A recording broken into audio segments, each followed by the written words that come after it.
Hello, everyone, and we are live for another episode of the Wired for Success.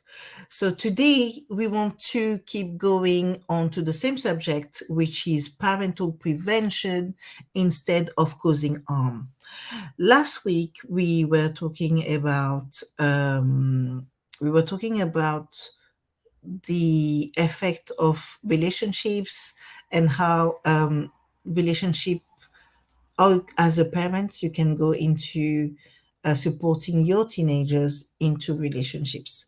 But today we want to speak about something that could be a little bit more difficult to talk to and see how we can act as parents and how we can support teenagers in certain situations.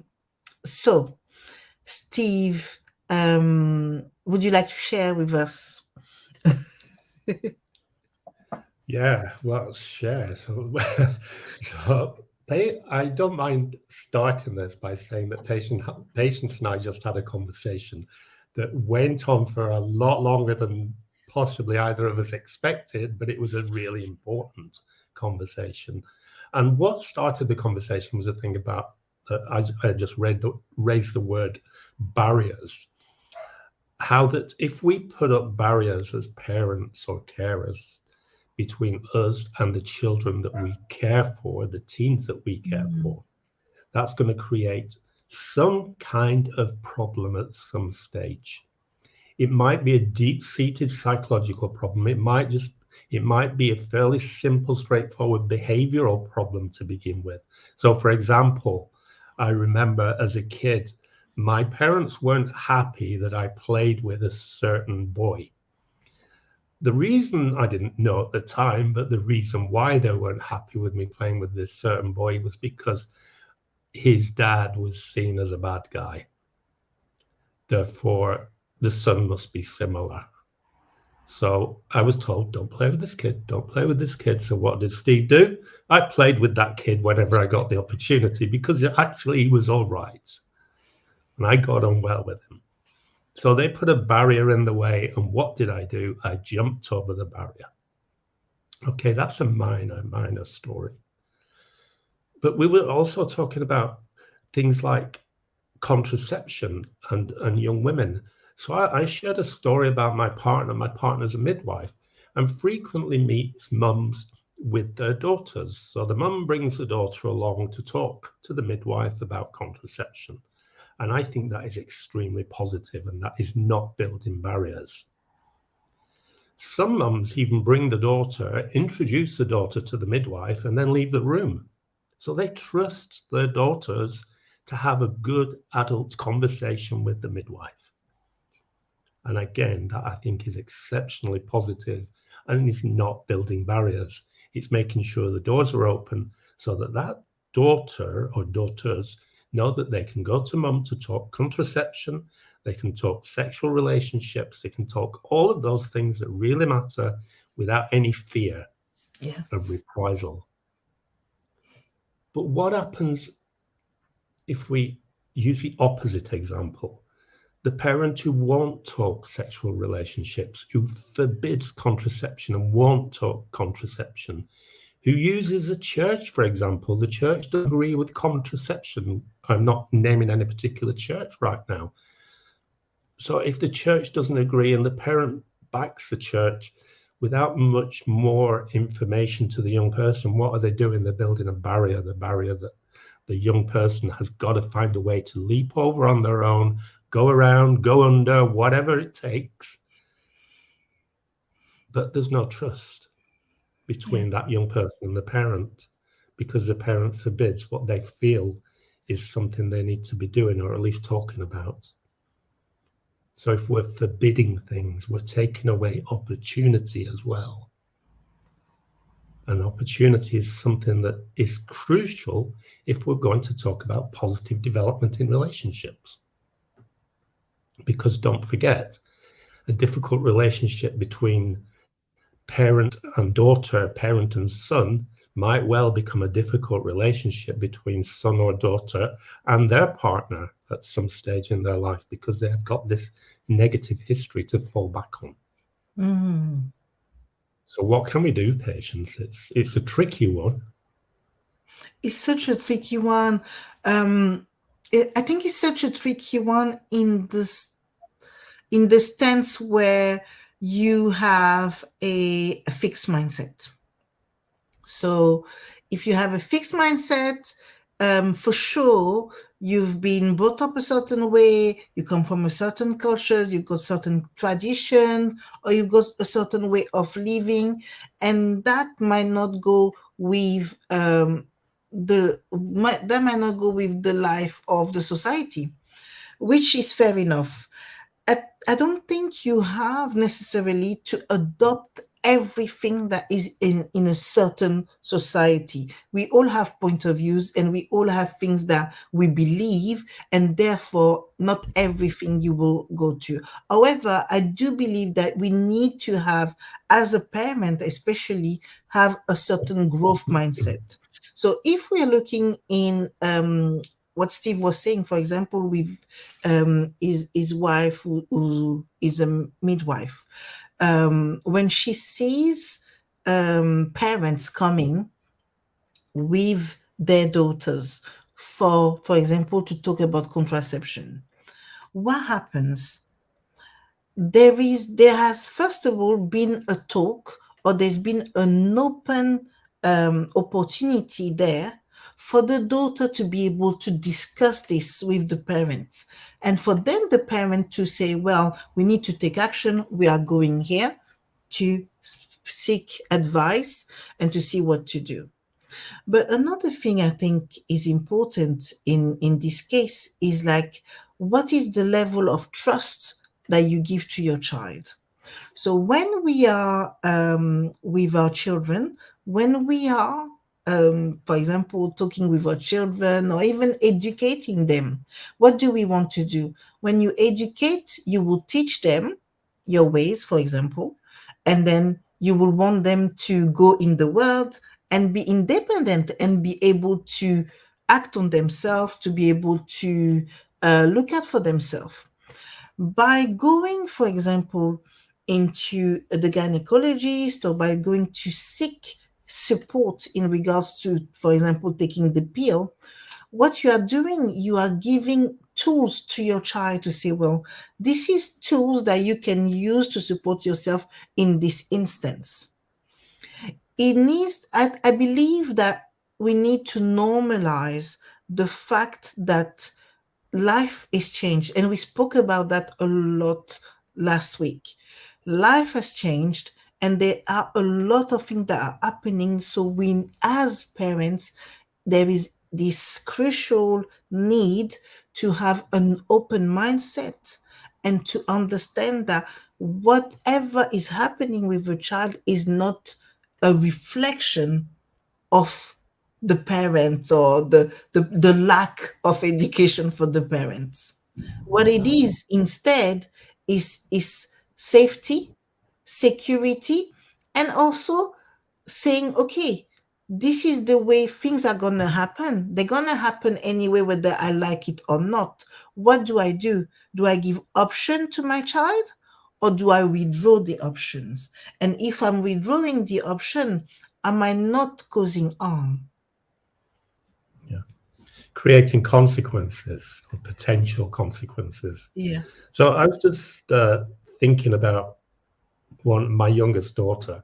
She likes to challenge. That's her way. She's good at it. Sometimes she'll say something to me like, it's not like that anymore. After I've told her about something from my experience, she'll say, it's not like that anymore. So my favorite response is something on the lines of, so teach me. So it opens the door and gives her the opportunity to tell me the way she sees it.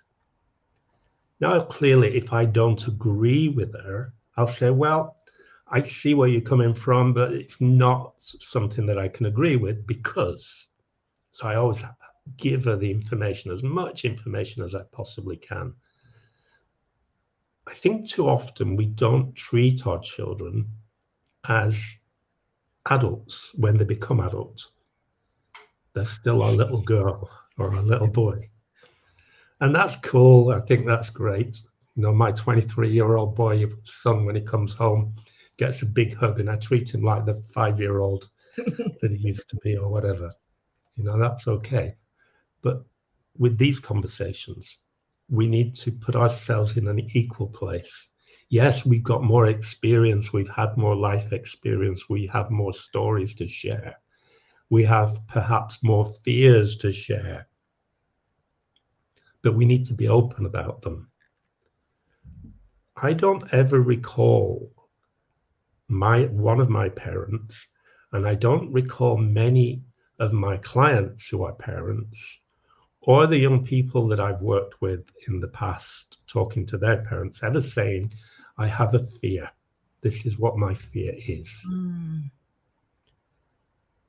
Because if our young people realize that we too have fears as they do, then we kind of begin to balance the field a little bit.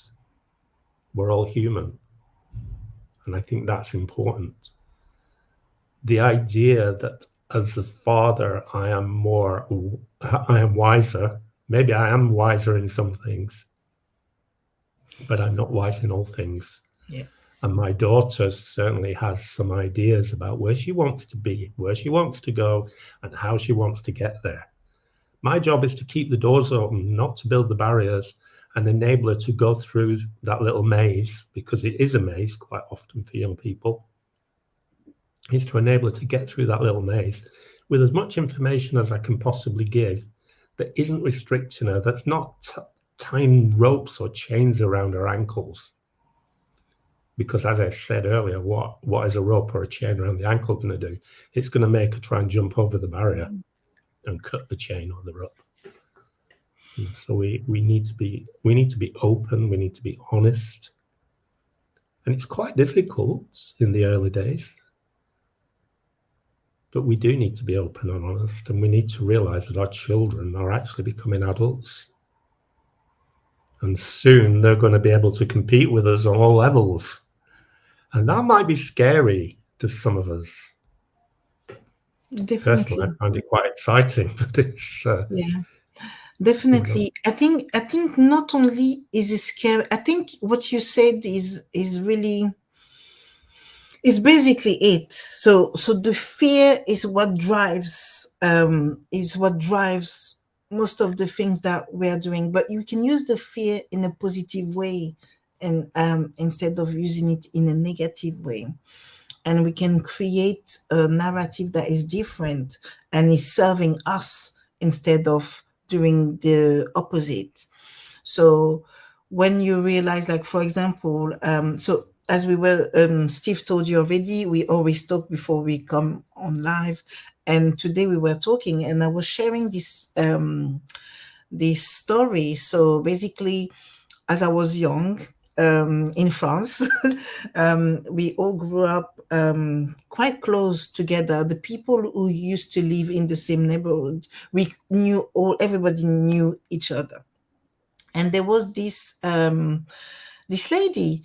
This lady was a nurse, and she has a daughter. She had a daughter that was the same age as me, and we became friends with other people in the thing. But she was treating her daughter as maybe as a image of herself and the things that she never accomplished.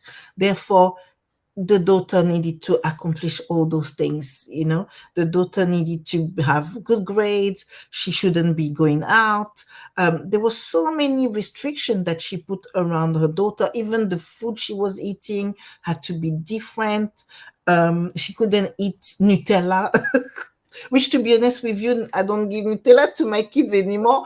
I think that's But a good thing. but at the time, Nutella, I'm talking to you about the 1980s. Yeah, Nutella was quite the thing. So basically, a lot of things she was restricted. And what happened? Um, she was a nurse, as I said before.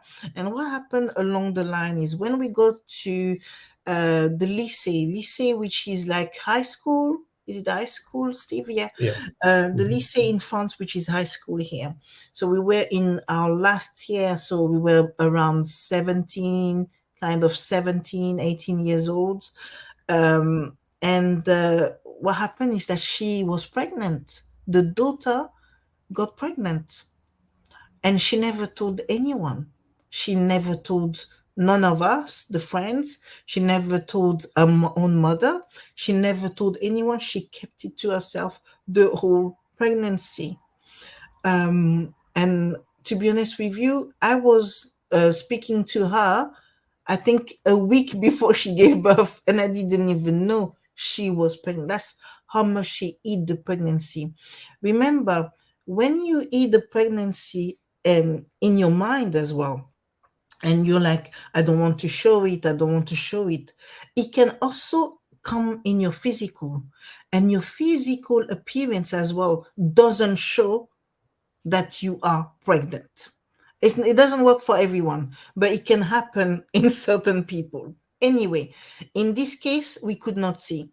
Then she gave birth. The day she went into labor is the day that the mom realized that she was pregnant. What does this tell you about the relationship? What does this tell you about the openness of the mother, whether she had a fixed mindset or a growth mindset? I think she had a fixed, really fixed mindset. And also the fact that she didn't give the tools to her daughter. And I'm not saying that you should not become a teenage mom. Here, hear me out when I say that. So I'm not saying you have to become a teenage mom either. But what I'm saying is that people have their own idea of what is good for themselves. And when you have a child, that child is an individual. They have their own perception, they have their own belief. Yes, you give them an education, yes, you give them tools, but at the end of the day, they are in charge of that life. So, what we need to do is give tools that give this independence and that support the safety, the security of our children, of our teenagers, which in this case she missed to do. So, if you were to look even into your lives right now, what is it that you are doing that is causing harm instead of being parental prevention? Yeah, yeah, I think that's a good question. One of the things that you were alluding to then as well, Patience, is this the whole thing about psychological trauma. This is quite an extreme example, but it's Yeah, unfortunately not uncommon either. yeah. But think just for a minute, I urge all the listeners or viewers to think what kind of trauma may be created because of the attitudes of a parent in that position, a parent who doesn't enable her daughter to be the 17, 18-year-old that she needs to be. I'm not talking about the pregnancy now, that's another thing altogether. But arguably, the pregnancy may have arisen because of the way the mum built the barriers. I just got a short story to share right now, and it kind of seems funny on the surface. So, when I was working in a particular community as part of a psychology team, one of my colleagues had two sons. And part of my job was that if a young person got into trouble with the law, which was the military police in this situation, then it was my job to go down and find out what had happened and work through it and help out. So I went along one day because two young people had been arrested. They were both under 18, and they stole a JCB, what my grandson calls a digger, with the bucket on the front and the handle, the scoop thing on the back. They've stolen one of those and gone for a joyride, which sounds kind of funny, but funny, not funny. Mm. So I had to find out what had happened. What was it that led them to take this JCB and go for a joyride? And what it was parental barriers. The male parent in particular, wasn't enabling them to talk about what they Mm. felt, about the relationships they were hoping to have, because the parents' attitude toward relationships with the opposite sex, because the eldest son was thinking particularly about relationships with the opposite sex, was that they were a bad idea in this community, because in this community it was a very transient community. So there was no point. You're going to get hurt. So let's build a barrier. And he built so many barriers that the sons rebelled by taking a JCB. Obviously, I didn't get that little bit of information in 2 minutes. It took quite a long time to reach that point. But they involved themselves in risk-taking behavior to rebel against the barriers that were placed in their lives. They could have got hurt. Somebody else could have got hurt. Yeah. As it turned out, nobody got hurt. And they were driving on kind of wasteland in this JCB. But nevertheless, it was dangerous. Those things are heavy. So we need to think very carefully about the parental barriers that we're building. We're going to come back to this subject. It's not going to fizzle away today, because it's important. But as it says at the bottom of the screen, parental prevention instead of causing harm. Sometimes an open mindset is what we need. And also so we're gonna stop. We're coming to an end of this episode. However, we want to tell you that over the last couple of months, Steve and I really wanted to kind of like talk a little bit more about those difficult situations that can get you to shift the way you are parenting. So this discussion is not finished. We're just going to continue on next week and the week after with other stories that we will share, but also with other if we can say thinking caps thinking caps for you as a parent to be able to use different ways in supporting your child. Remember, parental prevention instead of causing harm. Perfect. All right, so we leave you today, and we'll see you next week then. Thank you. Thanks, Bye. everybody. Take care.